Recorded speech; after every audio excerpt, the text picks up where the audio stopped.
Your wish has been granted. What is going on, guys, and welcome back to the Champs Table, where I step into the ring with the community and discuss all the news, events, and drama of the Dragon Ball Super card game. Today's guest is a returning player to Dragon Ball and has multiple tops in the past before his hiatus, and honestly, most of all, he is just a fantastic friend of mine. Ladies and gentlemen, Mike Kush. Mike, Kush, however you want me to call you, how are you doing tonight? Thank you for being on the podcast. Brother Brent, thank you for having me, man. I'm doing really good. Just I just ate. Feeling a little fresh. I'm ready to go work out. Ready to talk about Dragon Ball, Yeah. So, what do you like to? What days is it? Leg day? Is it arm day? Is it chest day? Is it? Today is literally just a CrossFit workout where I'm gonna do 200 jump ropes into a burpee like down pyramid.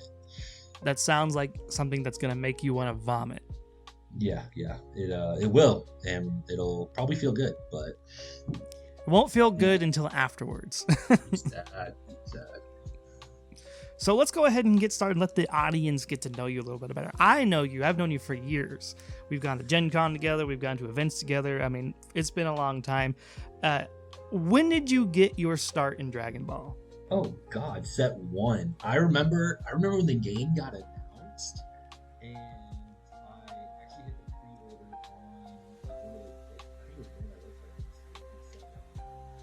on and I got starter decks, and I think it was Frieza and Goku at the time, and that's how I started, honestly. And then I took a little break. I joined the military, and then I didn't play again until set 10, realistically. And I've been playing for the most part ever since, until my break about a year ago. Yeah, so I didn't really know that until just now. Like, I didn't know you got your start all the way back in set 1. I just knew you from when set 10, when you moved down to Wichita from, I think you were living in Kansas City at the time? No, I was living in Biloxi, Mississippi. Oh, okay. I just remember a lot of guys from Kansas City came down, and you were like part of that friend group or something. So I just thought you were part of Kansas City, but I knew you from when you came back in set 10. I think set 10 was like a really good time for when a lot of people came back to the game, because I came back to the game the first time in set 10 because I had started playing it right after set 6 dropped, and then I played for a summer, and I started working third shift right when set 7 came out, and then I quit for a year. And then set 10 came out, and then I started playing again. So, convenient timing.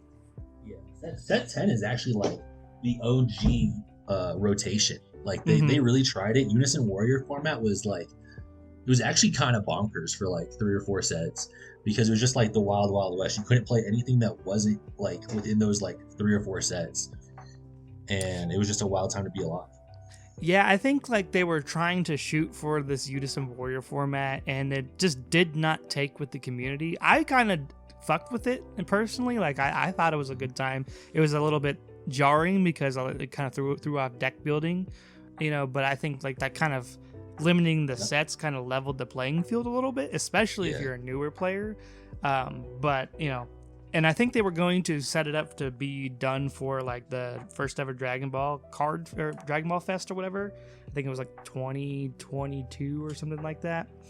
And then the community had so much of like a fit about it, they just switched it back to a regular Eternal format for the Dragon Ball Fest. But I don't know, I kind of fucked with it.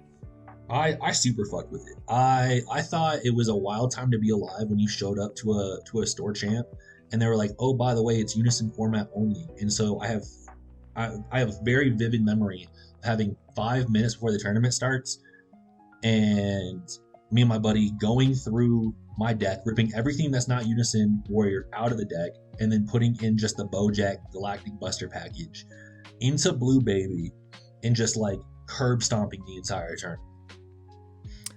Yeah, I remember back in those days when Galactic Buster was the only thing keeping Blue alive, and I still love Galactic Buster to this day. Probably a smart idea that they leader locked it to Bojack. Nah, bring it back. I mean, I would fuck with it. I just think Blue would skyrocket in some power if they unleash the Galactic Buster. If anything, what I really would want them to do is unban Violent Rush and just leader lock it to Bojack leaders. Absolutely not. We're not bringing back Violent Rush. You don't want a blue yellow Aegis that just No, draws? no, no, no. What I want is to at any time combo my energy and just put whatever I don't need in my whatever I don't need into my combo area, play it for free, and destroy my opponent's entire play. I mean, that is essentially what Galactic Buster allowed you to do. And really, the deck that you have been playing kind of lets you still kind of do It's that. basically the same thing. It's the same deck. You've been playing Expert Deck 21, been clapping cheeks with it. Like, I think you've been only playing for 10 days, and you're already pretty much knocked the dust off your gameplay for Dragon Ball. Yeah, I'd agree. I mean, it's been a long 10 days because we've been playing so much. I thought I was going to go to nationals, can't go. But the amount of reps that we've gotten in have definitely solidified the idea that an all deck can still do really well. Mm-hmm.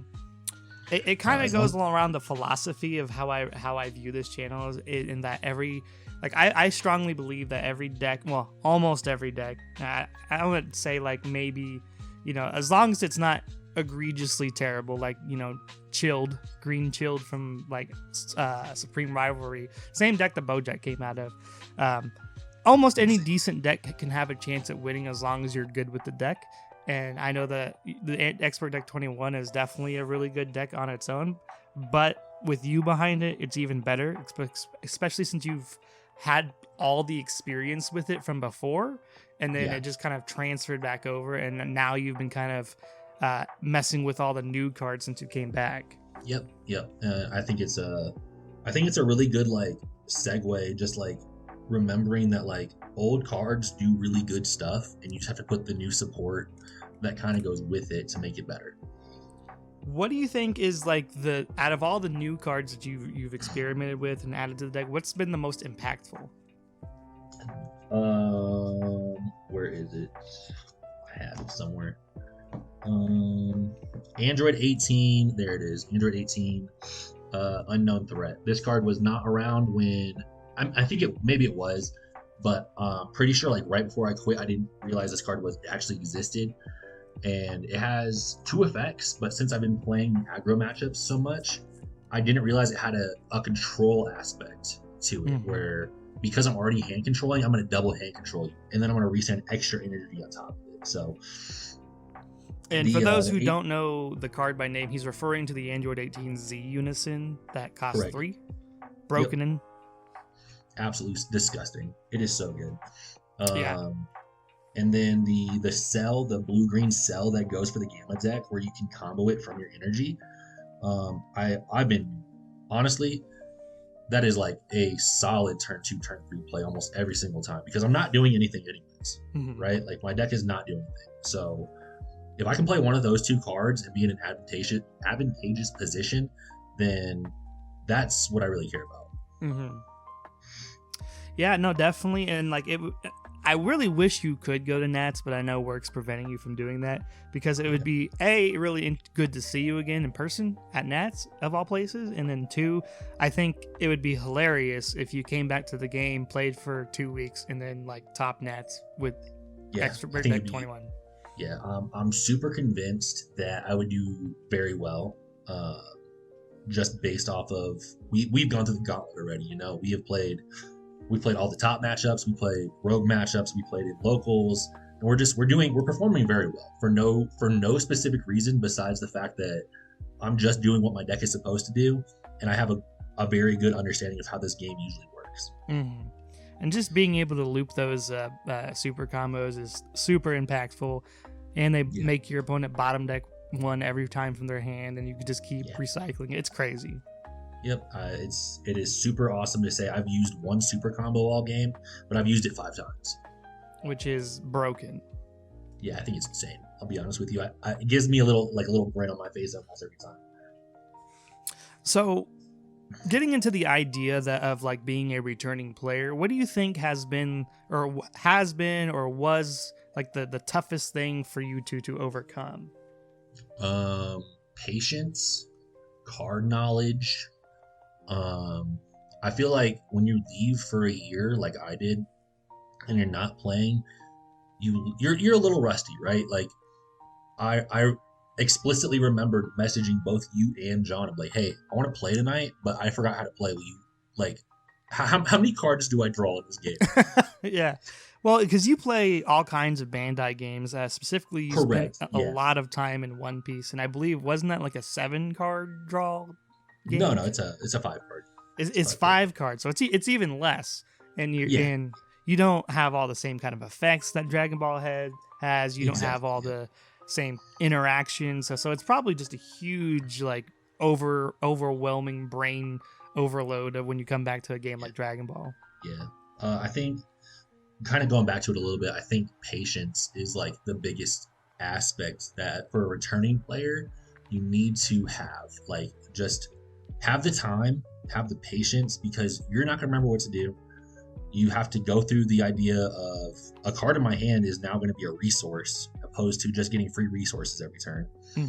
The patience that, hey, I don't know what my opponents are doing.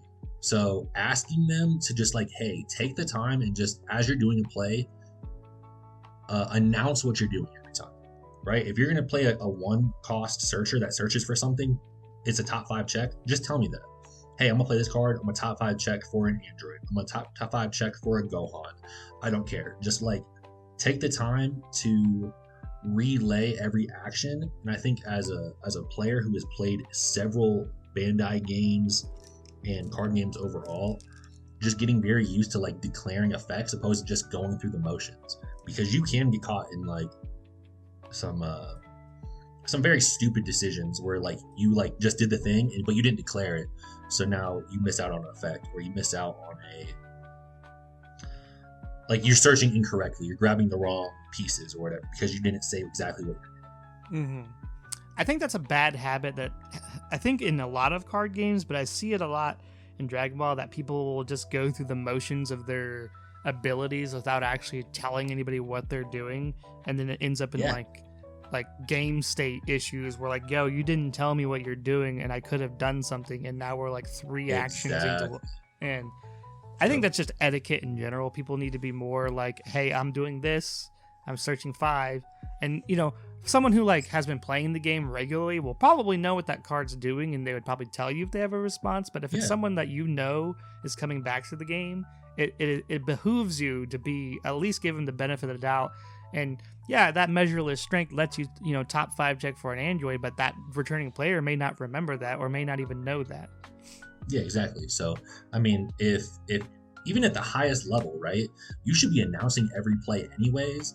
That way there is no misleading of any kind. There is no like misunderstanding that can happen because you have now declared every effect. I'm going to turn my leader sideways, attack your leader, like announce those things. My leader's auto, draw 1. Right? If you're drawing 2-3 cards because all you did without saying a word is point at your opponent's leader, turn your card sideways, draw 1, flip your leader over without saying a word, you just drew 2 or 3 cards, and like somebody can be misled. So absolutely. And I think that, like, you know, understanding that as like someone who's trying to help someone play the game is very important. And then, you know, as a returning player, I feel like you also need to stand up for yourself and say, hey, take a second and explain what you just did there. Yeah, exactly. Yep. I also think that like when you're returning and you're trying to be competitive at the same time, it is super helpful to have a bunch of people, good people in your circle, be like, hey, how do you beat the Gohan matchup? How, like, what is your answer here? Like, what do you do in this situation? Like, take the time to learn the little moments that happen throughout each, like, interaction, every deck, et cetera, et cetera. That way, like, when you're putting together your sideboard, you're like, oh, look at that. Heavenly Wizard Demigra is, like, super ready to go because I know people are going to play yellow. Absolutely. And I think that kind of goes along with what I was speaking with Cedric last week. You know, he was talking about having a good play group from just to learn from. But, you know, as a returning player, it's also good just to keep in contact with those people you used to play Dragon Ball with, you know, whether or not, you know, they're hyper competitive, but they could still help you, you know, learn these matchups that are going on right now. Because, I mean, I feel like if I was in your position and I didn't know heads or tails from Saiyaman or Arinsu and what to do about it. If I didn't have a play group, I would just walk in blind and probably get my ass clapped hard. Yeah, I agree. The big thing about testing circles, like if you don't have one, I'm looking at 4 different channels right now on Discord that have locals, and those situations just like get me back into a good habit. Like if I do locals, puts me back into a good habit of like I'm just gonna take the 2 or 3 hours out of my week. I'm gonna play some card games with the boys. I'm gonna learn a couple matchups. I'm gonna learn like how good my deck is. You know what I'm saying? How good of a player am I?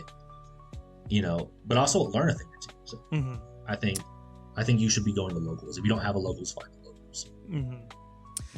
So would you say that like for someone coming back into the game, what should they be trying to play one of the newer decks, or are they trying to stick with something older? Like I feel like you got pretty lucky with Expert Deck 21 still being fairly viable, but like I feel like at the same time, if you didn't have Android 21 anymore, I feel like you would probably pick up one of the newer decks because it's more relevant to learn with. Yeah, definitely you want something that is relevant, but you also want to have something that you have fun with, right? So if I had nothing, right? If I didn't have 21, if I didn't have SCRs anymore, things like that, I would definitely be proxying first with like a simulator, tabletop simulator. We used to have the one, what is it called? Untap, thank you. And I would just practice the deck. Am I having fun with the deck? First off, that is the most key importance of any card game since playing every card game. Am I having fun with this card game? If I am not, I need to either A, find a position to put myself in to have more fun, or B, take a step back. If it is no longer fun for me to play, then what am I doing? Like, why am I even playing this game? 2, is your deck competitive enough to keep up a little bit, right? So there are multiple people who have put out tier lists, right? If you look at like, let's just say like it can win at locals, start there. You know what I'm saying? Like if you are on a budget, you know, buy low rarity. Don't like just straight up go all the way out, max your decks out, and then I'm no longer having fun with this deck. Play what you have, get access to the cards, get a bunch of reps in, and then go from there. If it's top, let's just say S tier decks, right? If you have fun playing an S tier deck, be my guest. That's not me. That's not me in any situation, in any card game I've ever played. I've never been like the uber meta slave. It just gets boring. It does. It is like triangle formats, like top 3 decks. Honestly, to me, the most boring gameplays I've ever had. But if I'm playing a tier 2 deck, a tier 3 deck that is still relevant, and I can still win those matchups, then I'm having fun. And I think that's what is the best thing about Dragon Ball is it's straight up matchup knowledge, you know, for whatever deck you're playing. If you understand all the current meta decks with whatever deck you're playing and how to handle it with your deck, you're going to do so much better than just grabbing whatever top deck is and just trying to run with it. Yeah, I agree. And of course, you're going to have more fun that way. I mean, and I feel like a lot of like Dragon Ball players in general, and especially returning ones, a lot of the times, you know, the Dragon Ball players that I know, they never quite sell out completely. They always keep 1 or 2 in the back pocket because this is the kind of game I feel like that sits in people's blood, and they never truly quit. I don't think I've ever met anyone who's completely sold out. Like I've sold out a couple of times, and I always kept something. And so, like I feel so. You most of the time you'll be benefited to, you know, make sure you pick up that old deck that you love and just get some games with it. Make sure you still like the game. Yeah, I agree. I mean, the Dragon Ball is the most combo centric, like interaction centric deck or game that there is for all of Bandai, specifically Masters. Like the interactions you have in this game specifically will determine an outcome starting from turn 0. Right? As soon as you charge the first card, you have to think, am I going to need that later? And if, like if you find yourself... Go ahead. It's like every decision you make from turn 1, from your first charge, matters. Yeah, exactly. If I sideboard incorrectly because I decided not to look at my opponent's leader, am I losing already? Am I behind? Do I not have dead cards in my deck? You know what I'm saying? Like there's so many different aspects to this game where it just takes a lot of repetition. It takes a lot of practice. So yeah. I think another thing that I would recommend for someone coming back to the game is ask about like current rulings on new cards, because I feel like some things have changed with the game in the last year, and especially with like the new color white and how hidden cards work. And you know, even for people who have stuck with the game forever, when hidden mode got revealed, there was still people trying to figure out how it worked, even though to me it was pretty simple to understand. So you know, just in the same vein of when you're learning the game all over again, make sure to ask about, you know, how certain new rulings may potentially be, or, you know, what have you. I feel like that's really important too. I feel like white is in one of those situations where like everybody's just writing it off, and then the moment it becomes super relevant, so many players are going to be taken back by it and be like, I don't know the rulings here. Yeah. Even though it like the ruling for it is incredibly simple, it's just a card on the board you can't do anything to. It's just a face down card with no text, no textures, no traits, no nothing. It's just a card.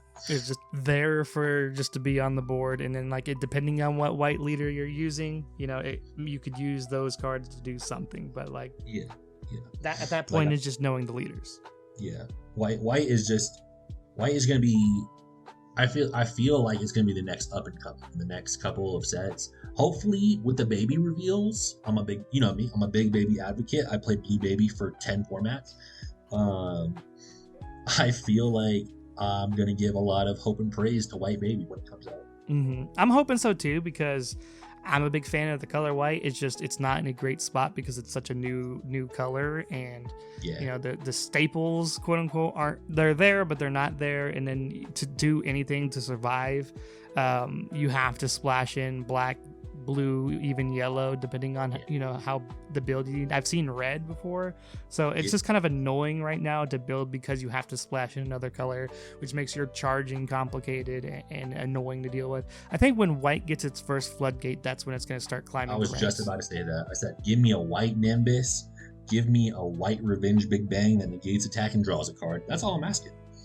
I think the first white floodgate will probably be like every time your opponent wants to swing, they have to flip a card to hidden mode. It'll be the next Riposte on steroids. When Riposte first came out, Riposte was just like a $100 card because it was the best floodgate for all of yellow. Like there was nothing beating that. And it may not be like the best floodgate now, but it still holds relevance depending on the deck that you're playing. Like if you play a lot of extra cards, Riposte is still fine. I feel like the only floodgate that I've seen age terribly is Defending Friends, and that also just depends on the deck that you're playing. I feel like if Bandai wanted to really cuck everybody, they could make it a white promo. That is the best floodgate for white. And they probably will. They probably low-key probably. That is definitely in the pattern. Yeah, Bandai is real good at making broken promos that are hard to get a hold of, and then suddenly you're paying, you know, $100 for a playset of a floodgate. It's also really good at making people really rich really fast. Absolutely. So that's when, you know, being on the regional circuit is very beneficial. Exactly. Oh, I can make it to every regional because I live in LA or Texas. Talk about free money. Yeah, I'm about sick of going to Texas, to be honest. It's a 14-hour drive. That's gross. I mean, I said I would rather go to Kansas and then go down because it's actually so much faster. And you get to ride with the boys. I mean, if the boys are trying to ride along, you know what I'm saying? Like, I'll turn on Britney Spears in the background, some Party in the USA. There we go. I was stuck in a car with you for 11 hours going to Gen Con. It was a good time. Oh, you weren't there when we went the last time, and I drove straight the entire time, no brakes, and we had like Big X the Plug come on, and right after that it was like some Soundgarden. The mixes were all over the place. Just eclectic as hell and just vibing. Dude, we were big chilling all the way, and it was a good time. Like I think that was the first Gen Con event I ever went to where I didn't leave like mad at a tournament situation. I played Neopets, I played One Piece, we topped multiple times, we We got to experience Neopets Nationals for the first time and only time. Mm-hmm. The boys had a great time. I think brother Cam was painting Warhammer 20,000, 80,000, whatever it is, pit figures for like 3 hours. Mm-hmm. So yeah, we had a fantastic time. That sounds like a great time. The one time we did go, I had a blast, except for the fact that I didn't wear shoes the first day. We had to go to Walmart to buy me shoes. Dude, I think you're so. I do remember that. I'm pretty sure like you wore flip flops and they broke, or they were about to break. No, so what happened was I wore flip flops and like there was no support for my feet, and my feet were hurting so bad by the end of that day that it's a mile basically in either direction. Basically. Yeah, like, I could you not go to walk. the stadium. Yeah, Insane. I was fucked.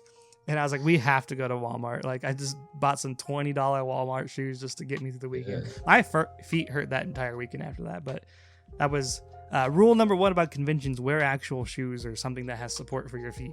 Second rule: wear deodorant. Wear deodorant. So, getting back on topic, what originally like kind of made you want to come back to Dragon Ball? Low key, you want me? I'm gonna be so for real right now, right? Be real. I was supposed to go to One Piece locals, and I could not go for some ungodly reason. I couldn't remember what it was, and so I was stuck at home with the dog. And I said, you know what? We usually have webcam locals at the Hermit Style. I started that. You know what I'm saying? And I said, surely they're still doing it. So I messaged John. I said, hey, you still do the locals? Like, because I know you took over. And he said, yeah, they start at like 7:30 or whatever. And I said, cool. How do you play this game? And I messaged you right afterwards because he said he didn't have time to tell me. And I said, fire. Absolutely broken. I said, let me pull out all my Android cards real fast because I'm pretty sure I'm just going to play this deck regardless if it's good or not. Come to find out, it's super good. Yeah, it's nobody, because everybody sits across of it, and I know they all think it's BT 2021, and then they sideboard wrong, and they have no idea what's happening before it's too late. Brother, low key, the amount of times I brought 21 to a regional, and everybody just sideboarded without looking at my leader, and then after turn 1, I charged like a 17 or something. They said, wait, what? What is? They pick up my leader to say they finally start reading. I'm like, oh yeah, I mean, you didn't ask. It's like, you saw it was 21. I presented the leader to you, like. It's like, if you don't ask what my leader does, I'm just gonna assume you know what it does, and we're gonna keep it pushing. Yeah, I mean, I announced all my play lines, but you cited incorrectly, buddy. So, but yeah, that is really what happened, and then I just got addicted again. You know what I'm saying? Like, I think, did we win that one? I'm pretty sure we won that local. But it was like 3 rounds of just the most fun in card games I've had in a very long time.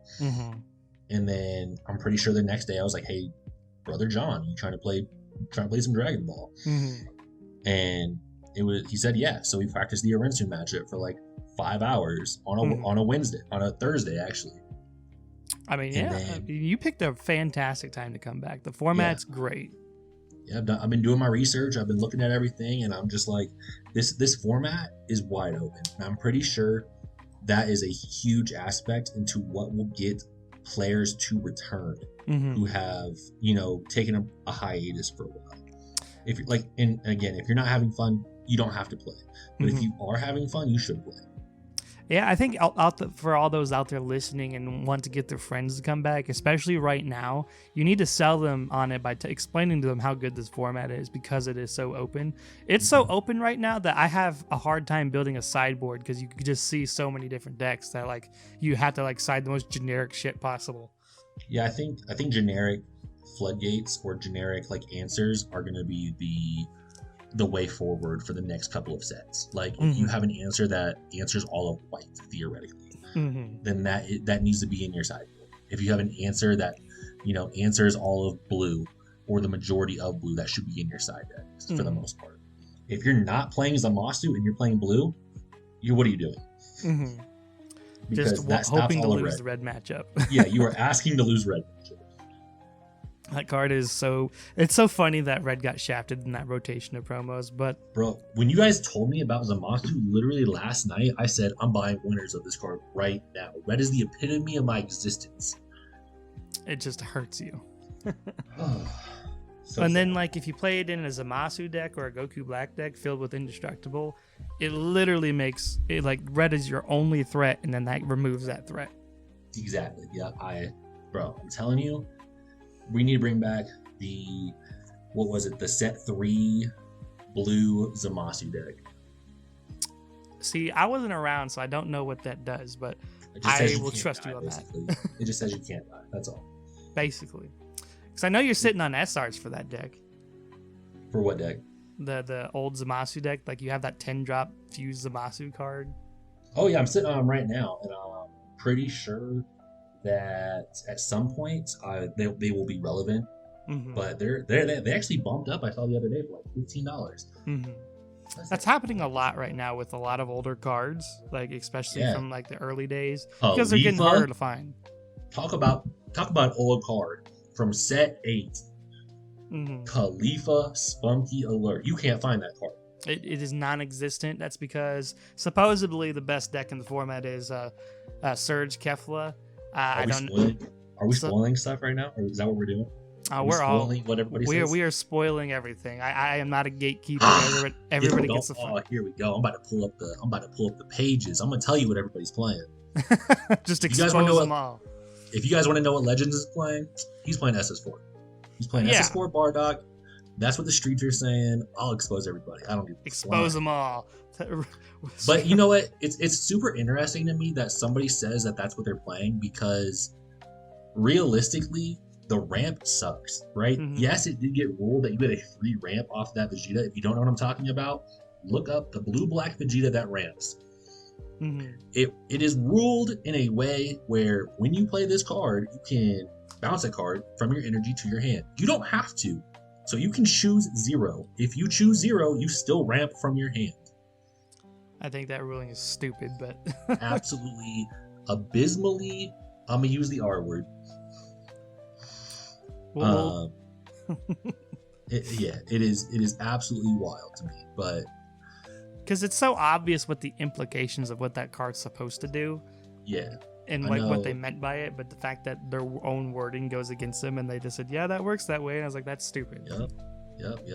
I know people are really hyping up the Parunga deck right now. Mhm. I know for a fact there will be 2 players who topped nationals last year who will be bringing Parunga this year. Mm-hmm. Parunga is a cool deck, but it's one of those decks that it It's only becomes slow. a problem if you let it go long. So you just got to kill it Yeah. fast. It has a slow start, and if you let it go long, they will just destroy your life for no reason. Because their board gets flooded with blockers that have barrier all over the place, and a Zarbon that searches the top 100 cards in your deck. I mean, basically. Yeah, insane. Like, I can find whatever card I want in my deck, basically, is what that deck says. And then every other turn, or every other 2 turns, I'm going to burn you for a life. Mm-hmm. It is a deck that, in a long game format, I feel like would be a problem. I don't know. Look, I'm going to be 100 with you, right? If you guys are bringing a blue deck to Nationals, and you are not teching in the Trunks that clears a card that says indestructible, you're wrong. Because Zamasu, the mill deck, will be there. I promise you. That deck is actually cancer, but it will be there. Oh, for sure. I predict that there will be at least 1 to I'll say 2 in the top 16 of nationals. I'm guaranteeing there will be 1 in the top 8. Mhm.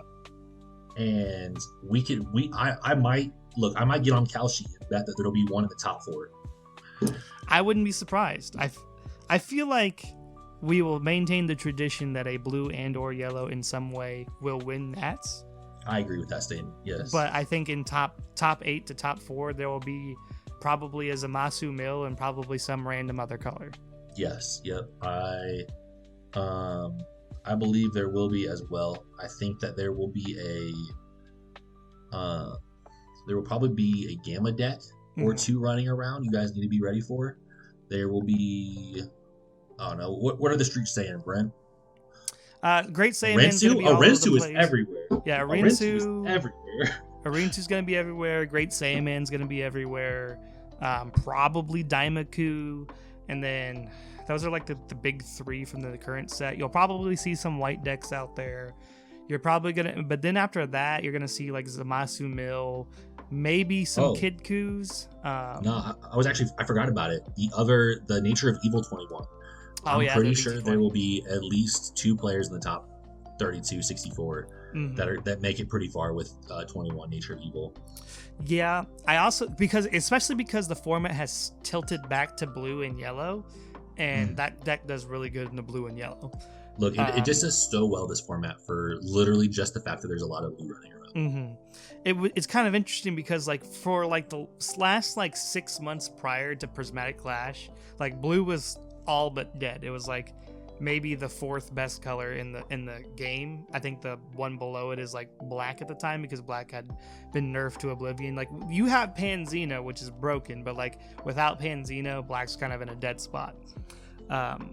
And then Prismatic Clash came out, and then Rinsu popped up, and then Daimaku I still think is still a good deck. It's just not as good as a Rinsu.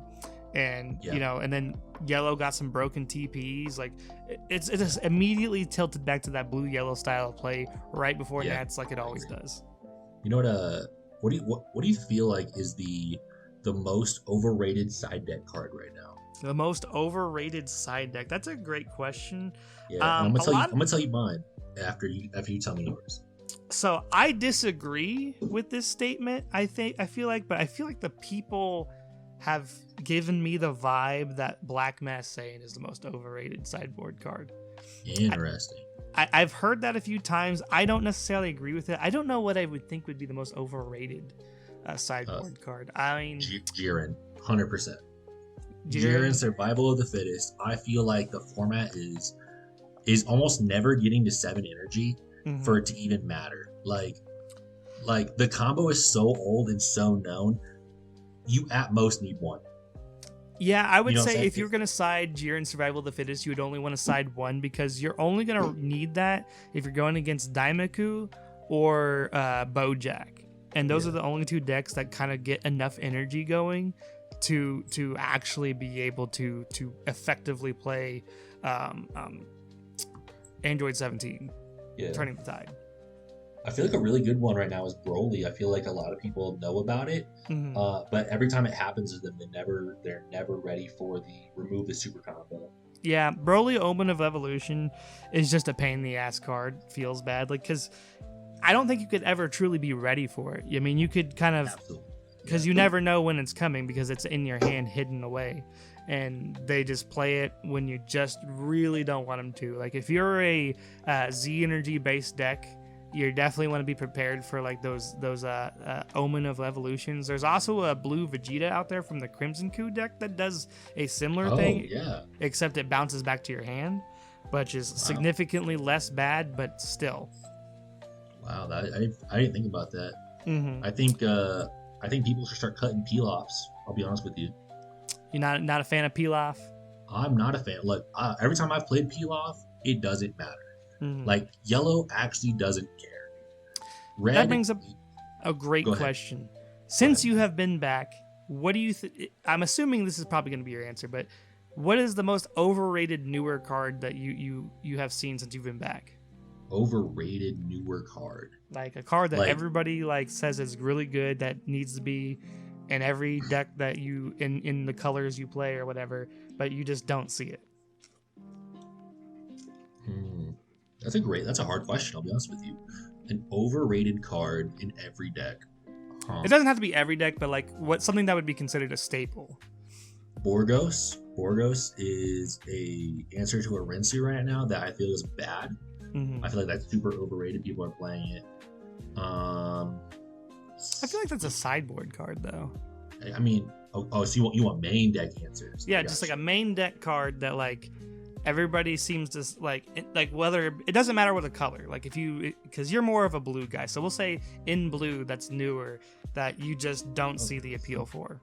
That's so hard. Deborah, The unison, the Z the unison. unison. Yeah. By the time you get there, does it like were you already winning? Mhm. You know what I'm saying? Or did Deborah actually push the match over the edge? You know, I can kind of fuck with that answer because every time I've Yeah. played a Deborah, it felt like I only did it because I had nothing left to do, or I was in such a bad spot that it was like a desperation move to try to remove some cards Yeah. off board.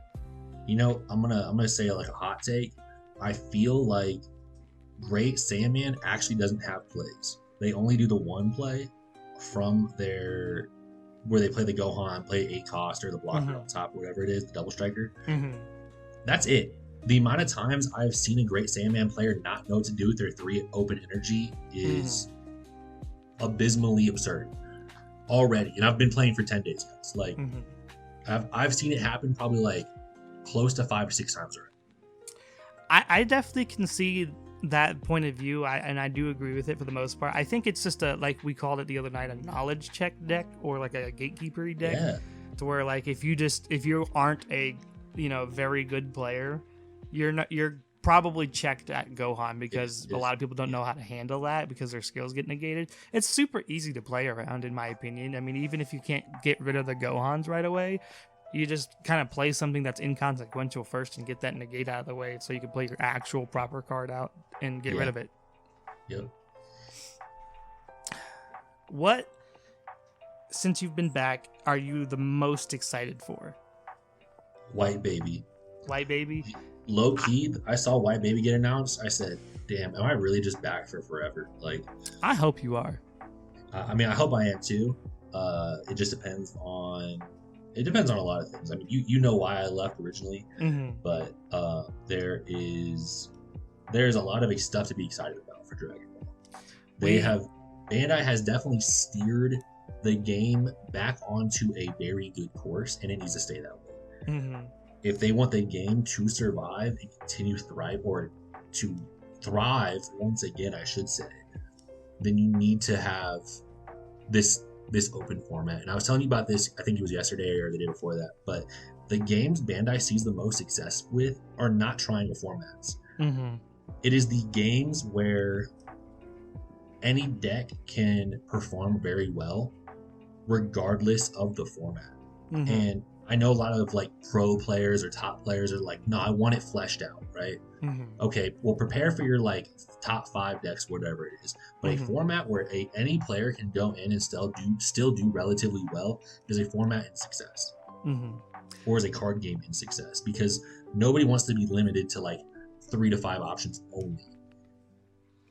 Absolutely, because that if it's at that kind of format where there's only 3 good decks that you could take, or 3 best decks, or otherwise there's no point, it drives attendance down at regionals, it drives attendance down at any, just at locals, because everybody wants to play something different, but there's always going to be those 1 or 2 dudes playing the top decks that always win because they're the tier 0 decks, and it just feels bad. And I feel like we are in such a good spot to where I enjoy not knowing how the hell I'm going to prepare for like everything, because you can't, and that's the beautiful part about it. I feel like big events like nationals or like Bandai Card Fest is like a peak ground of like where people pull out the most out of left field like polls for their decks to play. Like when you're in those lower tables at nationals, you're gonna see some of the most wild shit out there. Once you get up into like the top 64 at Nats, or top 32, top 16, that's when you're gonna start seeing like the big decks actually showing up, and then you're gonna see like the 1 or 2 like random rogue decks that like caught a bunch of people off guard or got a miracle bracket run, and like it's the most exciting thing ever. I'm gonna throw it back a little bit to like 2022 when Crimson won nationals. You and me were there. Were you there for that? I was not. Okay, well, we were in the room for that. The majority, I'm telling you, I look to my left, I look to my right. I can see all the way down the table for the most part, right? Because I'm so tall. It is majority Gamma. It is majority Shinron. It is majority SS4. Yes, the Crimson players are there. We knew about it. We knew it was going to happen. And that is not that is not a healthy format, right? If it's 4 decks, basically, that's it. Congratulations to the people who are playing 21 and Android 16 and like going forward with the Super Rogue decks the entire time. The Vegito players, praise them. You know what I'm saying? Because they did a super impossible thing, during that time frame. But that was not a fun format. I agree wholeheartedly. If there was a time where I honestly thought Dragon Ball might die, it was that entire year of that triangle format between Gammas, Shinron, and Gogeta. Yeah. I feel like we're back in like set, like whatever the set was prior to that format, right? Where, right, I think it was like 17, 18 around that time frame. Like, yeah. Just before we got the super big power creep decks to be introduced, it feels like we're back in that format where I like seeing Bojack's win. I like seeing Zamasu's win. I like seeing, and by win I mean top, right? Because if you get in the top 32, you are winning, right? Like you have done a very good feat, and do not be discouraged by those like X2s. You know what I'm saying? Like if you top in a tournament, praise yourself. But I like seeing Pan. I like seeing Tapion. I like seeing all these wild decks all over the place doing very good right now, especially when you look at the tournament results lately. The wheel is colorful. And when you look at those meta results, that wheel, you want to see it luxurious like that. Like it's all over the place. It makes it more interesting, and it also opens up possibilities. I feel like when you are plagued for choice on what deck to play at your next event, that's a good thing. Yeah. When you don't have any idea what you want to play, and it's hard to make that decision, that's a good thing. Insane to me. That is such a good take. Because if I have that problem in general because I've always been an off meta player. Like I play the most out of pocket shit possible. Just because that's just how I am. I've always been that way. You can account to that. I'm Mr. Every deck has potential, even though most of the time that's not true. Hey, you played Wish Masu. I remember. So I love that deck. Yeah, that deck was tight for a while, and then you realize red can just neg it to death. Yeah, red is a problem for that deck. but I'm in the same boat you are, where like any deck can be good. If you are a good player, you can probably pilot a deck to top 32 without even trying. Like. So, it's just quite simple to say, man, if you guys are out there listening in, you have been taking a break from Dragon Ball, or you have some buddies trying to get you to play Dragon Ball, this is such a perfect time to get into it, especially if you've been gone for years. We have a brand new color that you could pick up that's super easy to learn, to be honest, because the deck, the card choice is so small that you can kind of figure it out without having to go through tens of thousands of cards. I don't know if we have that many cards, but you get the point. And the format is fantastic, and you probably have a deck hiding in your closet somewhere that still could probably do some damage if you just pick up the rust again. Yep. That is I think that's the biggest consensus, right? Like, I think people should start playing. There is a lot of the issues that people had are gone, and I think Masters can get to a point where there are actually locals at stores again. You just gotta show up. People have to show up. People have to want to play. And guess what? If you want to play, talk to your local community. Talk to the people around you. Talk to your friends. Like, get them into it if you can, and be like, hey, let's just try doing this, and then let's see if we can make it a bigger thing. So, and I think it's safe to say that any good local shop would love to have you as a community, but you have to show up for it. Exactly. I've been on both sides of the table when it comes to being a shop owner and being a shop patron. You have to make it justifiable for that shop owner to be able to like actually support the game. So there's always that dichotomy of like, oh, well, we would totally show up if you start carrying this product. Well, I'll start carrying this product when you show up, and you guys just have to show up. And you can't get promos until you start showing up, because Bandai watches your turnout numbers, and that determines how many promo packs you get. And so overall, you guys just need to show up. Yeah, and if you can't get something going locally, hop in the Discords. Like there's so many Discords, there's so many different communities. There's a lot of people who want to continue playing. Like I'm pretty sure at every hour, somebody in one of these Discords is trying to look for a game. So Definitely. I think like 90 times a day I see a ping in one of the Discords I'm in looking for a game. You know, people are wanting to play. Yeah, I agree. And you just got to break out of your box and play people that you may or may not know, because that's how you make your best friends in the future. Yep, I agree. And I think I'm going to segue this, right? My best friends ever have been card game players. The people I meet at locals or I have met in communities have turned out to be like long life friends, right? I met Brent 6 years ago. And we talk all the time. Like, even if it's like, hey man, how you doing? Like, I know you're not playing Dragon Ball right now. How's it going, right? Because those bonds are made in relation to common ideals. So, well, because you spend hours playing with each other. Like when you're in like the peak of playing a card game, especially a game like this, like when you're just playing casually, these games take forever in a good way. Yeah, I mean, me and John played for 5 hours the other day for no reason. We stayed up till like 2 in the morning. And you didn't even feel like 5 hours. You just suddenly looked over the clock and it was suddenly 2 in the morning. He said, I need water. I said, all right, word. Gets up, goes, oh, it is 2 in the morning. I said, oh, bummer. We need to get off. We need to go be adults and go to bed. Yeah, right? Need to go do my real job. Well, with that being said, Kush, I think, it's been a blast talking to you tonight. You got any shout outs you'd like to make in the community since you're back forever? Yeah, absolutely. Shout out to John. I shout out him all the time. Why? Because he's such a good dude. He hooks me up. He helps me out. He has been a good testing partner. I want to shout out the Hermit Style. Why? Because it's still alive. There are people in there all the time looking for games. The community is still there.